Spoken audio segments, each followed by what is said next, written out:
49 na barangay sa Pilar, Sorsogon tumanggap ng tig-isang sasakyan mula sa LGU.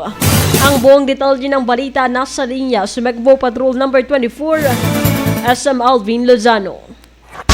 Bicol Network News Report! Isang makasaysayang araw para sa bayan ng Pilar, Sorsogon matapos idaos ang blessing at turnover ceremony ng 49 na sasakyan para sa 49 na barangay ng bayan.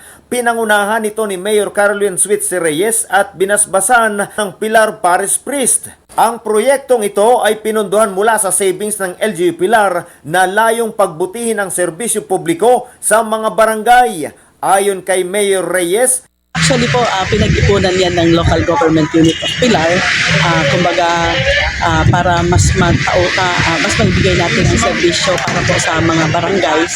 At least po lahat ng barangay ay nanginginabang, lalo na as mandated po ito ng DILG na meron dapat na transport vehicle din ang mga barangay para kumbaga po anong mga pangangailangan andyan na mismo sa kanilang lugar yung makakapagtulong sa ating mga constituents po dito sa Pilar. lubos naman ang pasasalamat ng mga barangay kapitan sa biyayang natanggap. Siyempre po, napakasaya namin dahil magkakaroon na kami ng service, lalo na po sa mga emergency cases na hinahanap pa po namin. So sa ngayon, madalian na po yung namin sa barangay. So very proud po kami na very supportive po ang aming mayor.